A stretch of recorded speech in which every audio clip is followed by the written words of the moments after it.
नमस्कार। मेरा पूरा देश सुन रहा है। राष्ट्र की आवाज 140 करोड़ लोगों की एक ही आवाज। आपके साथ मैं हूं सरफराज। मैं सरफराज सैफी आपको बताना चाहता हूं, प्रधानमंत्री नरेंद्र मोदी ने लोकसभा में राष्ट्रपति के अभिभाषण पर चर्चा का जवाब देते हुए सरकार की उपलब्धियों का जिक्र किया। प्रधानमंत्री नरेंद्र मोदी ने कहा कि उनकी सरकार में कोई घोटाला नहीं हुआ, लाखों करोड़ रुपए की बचत हुई है जिससे भारत के विकास में लगाया गया है। इस दौरान प्रधानमंत्री नरेंद्र मोदी ने कांग्रेस के तमाम बड़े नेताओं पर एक के बाद एक निशाना साधा। प्रधानमंत्री नरेंद्र मोदी ने राहुल गांधी से लेकर राजीव गांधी और इंदिरा गांधी जी तक के कार्यकाल पर वार किया। पीएम मोदी ने कहा कि एक पूर्व प्रधानमंत्री के कभी मिस्टर क्लीन के रूप में छवि बनाने की कोशिश की थी, लेकिन उनके कार्यकाल में कई घोटाले हुए। पीएम मोदी ने विपक्ष पर क्या प्रहार किया है, यह आज आपको राष्ट्र की आवाज के जरिए बताने, दिखाने, समझाने की कोशिश करूंगा। एक दिन पहले लोकसभा में विपक्ष के नेता राहुल गांधी ने मोदी सरकार पर जमकर वार किया, सरकार से कई तीखे सवाल किए। अब बारी थी प्रधानमंत्री नरेंद्र मोदी की, तो प्रधानमंत्री नरेंद्र मोदी ने भी अपने अंदाज में विपक्ष के सारे आरोपों का जवाब दिया है। पीएम मोदी ने संविधान से लेकर जातिगत जनगणना और विदेश नीति वाले वार पर पलटवार करते हुए राहुल गांधी और कांग्रेस पार्टी को जमकर घेरा है। प्रधानमंत्री नरेंद्र मोदी ने राहुल गांधी के एक एक आरोपों का जवाब दिया है। इस दौरान सदन में पीएम मोदी ने और क्या कुछ कहा है, यह आज आपको राष्ट्र की आवाज के जरिए बताने, दिखाने, समझाने की कोशिश करूंगा। प्रधानमंत्री नरेंद्र मोदी सदन में करीब 95 मिनट के आसपास एक लंबा भाषण दिया उन्होंने, कमोवेश। इस दौरान अपनी सरकार की तमाम उपलब्धियों को सदन के सामने, देश के सामने रखा। इसके साथ ही प्रधानमंत्री नरेंद्र मोदी ने विपक्ष के आरोपों का जवाब भी दिया। इस दौरान पीएम मोदी ने न सिर्फ कांग्रेस और राहुल गांधी पर जमकर वार किया, बल्कि दिल्ली के पूर्व मुख्यमंत्री अरविंद केजरीवाल पर भी जमकर निशाना साधा।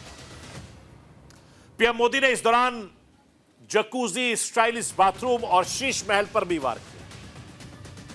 पीएम मोदी ने केजरीवाल को लेकर क्या कुछ सदन में कहा है, यह आज आपको राष्ट्र की आवाज के जरिए बताने, दिखाने, समझाने की कोशिश करूंगा। मैं अपने हिंदुस्तान के कोने कोने की आवाज को दिल्ली तक पहुंचाता हूं। दिल्ली की आवाज को देश दुनिया के कोने कोने तक पहुंचाता हूं। नेताओं की आवाज को मैं आम लोगों तक पहुंचाता हूं। आम लोगों की आवाज को मैं अपने देश के हुक्मरानों तक पहुंचाता हूं। आपकी आवाज से मिलती है मेरी आवाज और बन जाती है राष्ट्र की आवाज।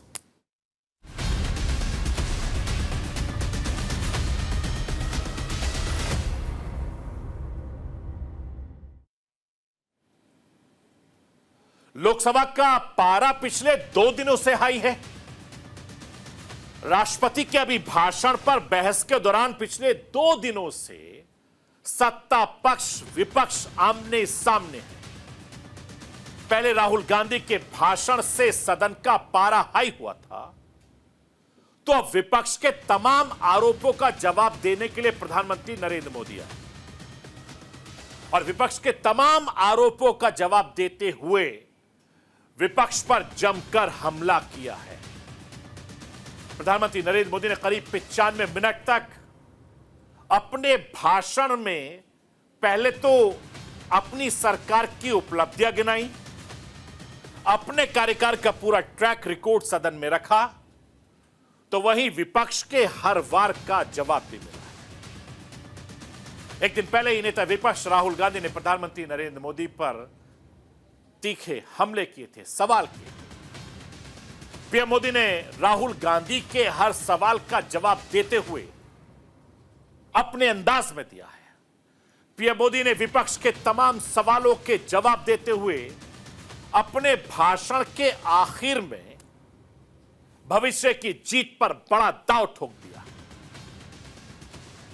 पीएम मोदी ने क्या कहा? यह तो अभी हमारी तीसरी टर्म है। देश को विकसित बनाने के लिए आने वाले सालों तक काम जारी रहेगा। मैं राष्ट्र की आवाज के जरिए प्रधानमंत्री नरेंद्र मोदी की भाषण की बड़ी बातें आपको बताना चाहता हूं। लाइए स्क्रीन पर। राष्ट्रपति के अभिभाषण को बोरिंग बताने पर राहुल गांधी पर तंज कसते हुए पीएम मोदी ने कहा कि गरीबों की झोपड़ी में फोटो सेशन कराने वालों को गरीबों की बात बोरिंग लगेगी। हमने गरीबों को झूठे नारे नहीं, सच्चा विकास दिया है। गरीब का दुख और मिडिल क्लास के सपने ऐसे नहीं समझे जाते। कांग्रेस पर प्रहार करते हुए पीएम मोदी ने कहा कि जब सत्ता को विरासत बना दिया जाए तब लोकतंत्र खत्म हो जाएगा या खत्म हो जाता है। भ्रष्टाचार पर प्रहार करते हुए पीएम मोदी ने कहा कि देश में पिछले 10 साल में घोटाले होने से लाखों करोड़ रुपए बचे हैं। राहुल गांधी के संविधान वाले वार पर पलटवार करते हुए पीएम मोदी ने कहा कि अपने लिए तो सब करते हैं, संविधान के लिए जीने वालों यहां बैठे हैं। हम संविधान को समर्पित हैं, उसे जीना जानते हैं, उसकी आत्मा को समझते हैं। पीएम मोदी ने कहा कि जो संविधान जेब में लेकर घूमते हैं उन्हें मालूम नहीं कि आपकी वजह से मुस्लिम महिलाओं की जिंदगी कितनी बदतर हो गई थी। हमने ट्रिपल तलाक का कानून लाकर उनको बड़ी राहत दी। हम जहर की राजनीति नहीं करते, हम देश की एकता को सरपरी रखते हैं। बचत भी और विकास भी हमारा मॉडल है। जनता का पैसा जनता के लिए है और विकसित भारत का सपना सरकारी नहीं, ये तो हमारा अभी तीसरा टर्म है। अर्बन नक्सल की भाषा बोलने वाले देश की एकता को नहीं समझ सकते। हमने आर्टिकल 370 की दीवार गिरा दी और जो देशवासियों को दूसरी जगह अधिकार है वो वहां के लोगों को मिल भी रहा है। मैं आपको यह भी बताना चाहता हूं कि प्रधानमंत्री नरेंद्र मोदी ने अपने भाषण की शुरुआत पहले ही कांग्रेस पार्टी के नेताओं पर जमकर निशाना साधना शुरू किया था। प्रधानमंत्री नरेंद्र मोदी के हमले की जद में बिना नाम बताए राहुल गांधी से लेकर राजीव गांधी तक पर जमकर निशाना साधा। पीएम मोदी ने की शुरुआत पूर्व प्रधानमंत्री राजीव गांधी का नाम लिए बिना उनके बयान को कोट करते हुए पीएम मोदी ने कहा कि हमारे देश में एक प्रधानमंत्री हुआ करते थे जिन्होंने सार्वजनिक तौर से कहा था कि दिल्ली से 1 रुपया निकलता है तो गांव में 15 पैसे पहुंचता है और बाकी के पैसे कहां जाते। पीएम मोदी ने कहा सदन में अपने अंदाज में, अपने तरीके से वो राष्ट्र की आवाज के जरिए आपको सुनवाना चाहता हूं। सुन लीजिए हिंदुस्तान के प्रधानमंत्री नरेंद्र मोदी क्या कुछ कह रहे हैं। हमारे देश में एक प्रधानमंत्री हुआ करते थे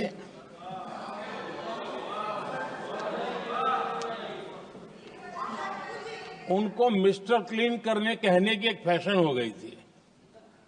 उस प्रधानमंत्री जी को मिस्टर क्लीन कहने की फैशन हो गई थी। उन्होंने एक समस्या को पहचाना था और उन्होंने कहा था कि दिल्ली से 1 रुपया निकलता है तो गांव में 15 पैसा पहुंचता है। अब उस समय तो पंचायत से लेकर पार्लियामेंट तक एक ही पार्टी का राज था। पंचायत से पार्लियामेंट तक एक ही पार्टी का राज था और उस समय उन्होंने सार्वजनिक रूप से कहा था कि 1 रुपया निकलता है 15 पैसा पहुंचता है। बहुत गजब की हाथ सफाई थी।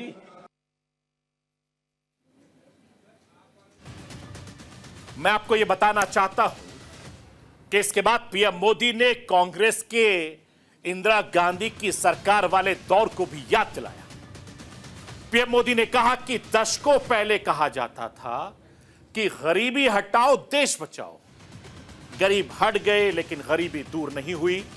2014 से लेकर 2024 तक हमारी सरकार ने 25 करोड़ लोगों को गरीबी के दायरे से बाहर निकाला।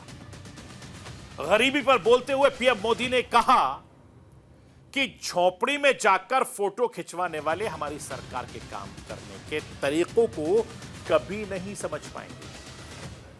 पीएम मोदी ने यह भी तंज करते हुए राहुल गांधी पर कहा था कि पिछले कुछ महीनों में राहुल गांधी कारपेंटर से लेकर प्लम्बर, रेलवे स्टेशन पर काम करने वाले कुलियों से लेकर देश के मजदूरों के बीच पहुंचकर उनके साथ बातचीत की। उसका video Rahul Gandhi social media पर डालते। पीएम मोदी ने इसी पर तंज कसा। पीएम मोदी ने क्या कहा, मैं राष्ट्र की आवाज के जरिए आपको वो भी सुनवाना चाहता हूं। आदरणीय सभापति जी, हमने गरीबों के लिए इतना काम किया और इसके कारण आदरणीय राष्ट्रपति जी ने अपने अभिभाषण में इसका विस्तार से वर्णन किया है। जो लोग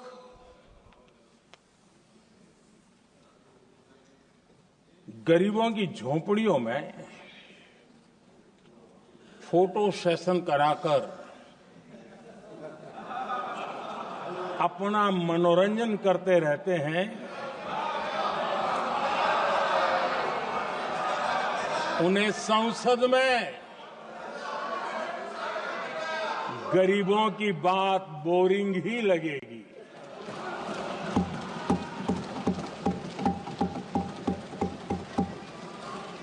आदरणीय सभापति,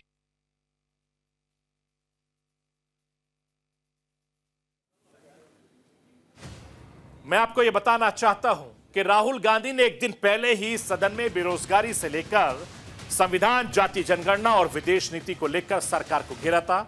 राहुल गांधी ने चीन के मुद्दे पर भी सरकार को घेरा था, जिसे लेकर सदन में जमकर विवाद हुआ। राहुल गांधी के इन बयानों का जवाब प्रधानमंत्री नरेंद्र मोदी ने चुन चुन कर दिया है। पीएम मोदी ने राहुल गांधी के विदेश नीति वाले बयान पर भी तंज कसा। पीएम मोदी ने क्या कुछ कहा, लगता है अपने भाषण में विदेश नीति पर भी जब तक बात नहीं करेंगे तब तक मैच्योर नहीं लेंगे। पीएम मोदी ने राहुल गांधी को विदेशी नीति समझाने के लिए एक किताब पढ़ने की सलाह दी है। अब सदन में राहुल गांधी ने विदेश नीति को लेकर क्या कुछ कहा, पीएम मोदी ने उसके जवाब में क्या कुछ कहा, मैं राष्ट्र की आवाज के जरिए आपको सुनवाना चाहता हूं। When we talk to the United States, we would not send our foreign minister to invite our prime minister to his coronation. We would not send him 3 or 4 times, please invite our prime minister. Because if we had a production system and if we were working on these technologies, the American president would come here and invite prime minister. और कुछ लोगों को लगता है जब तक foreign policy नहीं बोलते तब तक वो मैच्योर नहीं लगते, इसलिए उनको लगता है फॉरेन पॉलिसी तो बोलना चाहिए, फिर भले ही देश का नुकसान हो जाए। मैं ऐसे लोगों को जरा कहना चाहता हूं, अगर उन्हें सच में फॉरेन पॉलिसी सब्जेक्ट में रुचि है और फॉरेन पॉलिसी को समझना है और आगे जाकर के कुछ करना भी है, ये मैं शशि जी के लिए नहीं कह रहा हूं तो मैं ऐसे लोगों को कहूंगा एक किताब जरूर पढ़े। हो सकता है उनको बहुत फिर कहाँ क्या बोलना उतनी समझ हो जाएगी। वो किताब का नाम है JF केस फॉरगॉटन क्राइसिस। मैं आपको यह बताना चाहता हूं कि प्रधानमंत्री नरेंद्र मोदी ने राहुल गांधी के जातिगत जनगणना वाले बयान पर पलटवार किया। पीएम मोदी ने कहा कि कुछ लोगों के लिए जाति के बारे में बात करना फैशन है। जाति को लेकर पीएम मोदी ने क्या पलटवार किया, मैं राष्ट्र की आवाज के जरिए आपको वो भी सुनवाना चाहता हूं। सुन लीजिए हिंदुस्तान के प्रधानमंत्री नरेंद्र मोदी क्या कुछ कह रहे हैं। आदरणीय अध्यक्ष जी, जाति की बातें करना कुछ लोगों के लिए फैशन बन गई है। पिछले 30 साल से सदन में आने वाले ओबीसी समाज के सांसद दलों के भेदभाव से ऊपर उठ करके एक होकर के 30-35 साल से मांग कर रहे थे कि ओबीसी कमीशन को संवैधानिक दर्जा दिया जाए। जिन लोगों को आज जातिवाद में मलाई दिखती है, उनको उस समय ओबीसी समाज की याद नहीं आई। ये हम हैं जिन्होंने ओबीसी समाज को संवैधानिक दर्जा दिया।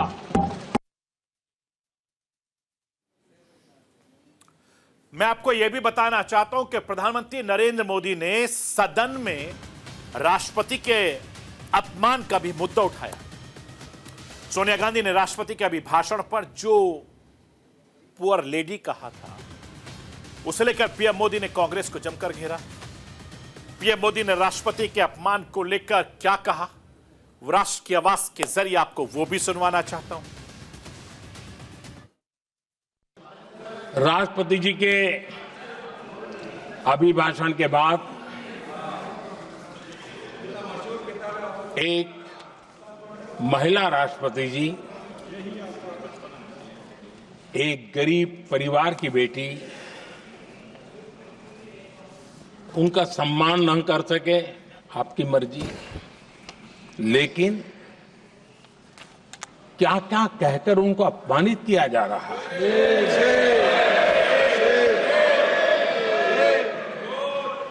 मैं राजनीतिक हताशा निराशा समझ सकता हूं, लेकिन एक राष्ट्रपति के खिलाफ क्या कारण है, क्या कारण है?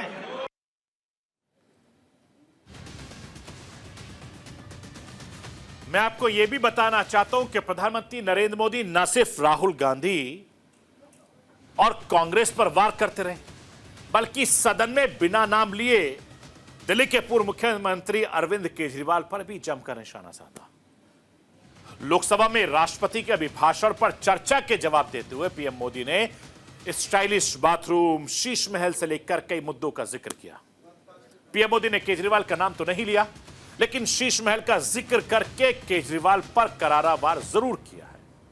पीएम मोदी ने कहा कि सरकार के जो पैसे बचे हैं, उसका इस्तेमाल हमने शीश महल बनवाने के लिए नहीं, बल्कि देश बनवाने के लिए किया है। पीएम मोदी ने संसद से कैसे केजरीवाल पर शीश महल वाला वार किया, मैं राष्ट्र की आवाज के जरिए आपको वो भी सुनवाना चाहता हूं। सुन लीजिए।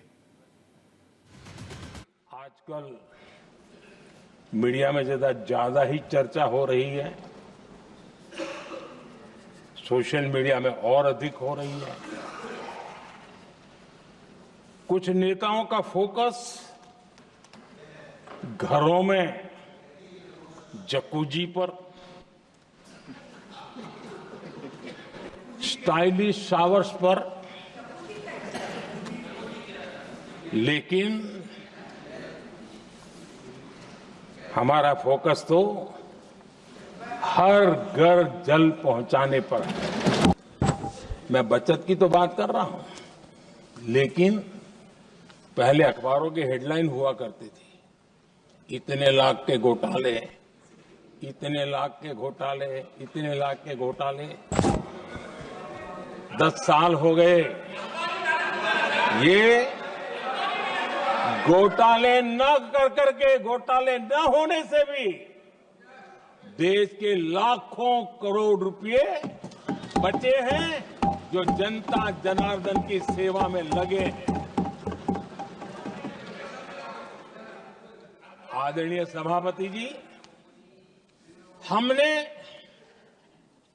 ये जो अलग अलग कदम उठाए, उससे लाखों करोड़ रुपए की बचत हुई, लेकिन उन पैसों का उपयोग हमने शीश महल बनाने के लिए नहीं किया।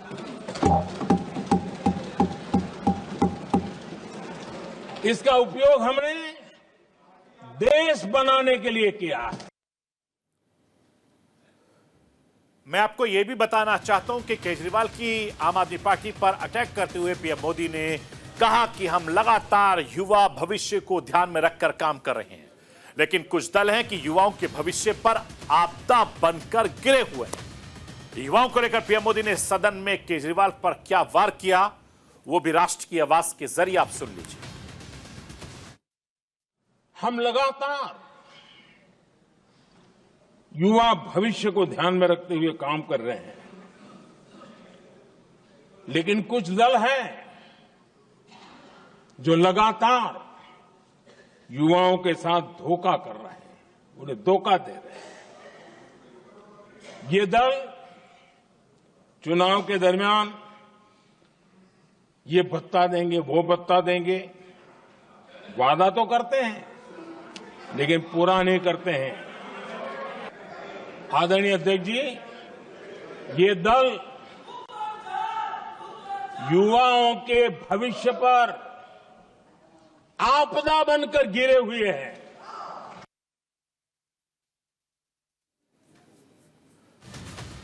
प्रधानमंत्री नरेंद्र मोदी राष्ट्रपति के अभिभाषण पर बोल रहे थे और जिस तरीके से नरेंद्र मोदी ने अपने अंदाज में जवाब दिया, ये तो तस्वीर साफ है कि प्रधानमंत्री नरेंद्र मोदी अपनी बात को अपने तरीके से रखने के लिए जाने जाते हैं। और यही वजह है कि जो प्रधानमंत्री को जानते हैं या उनके काम करने के तौर तरीकों को जानते हैं, उनको पता है कि नरेंद्र मोदी बड़ी सादगी से अपनी बात को रखते हैं ताकि वो बात जनता तक कनेक्ट हो सके और अपनी बात चाहे वो सदन के जरिए हो, चाहे वो रैली के जरिए हो, जनता तक पहुंच सके। और यही नरेंद्र मोदी की सबसे बड़ी खासियत भी है। तो ये थी राष्ट्र की आवाज। बाकी खबरों के लिए आप बने रहिए न्यूज़ इंडिया के साथ।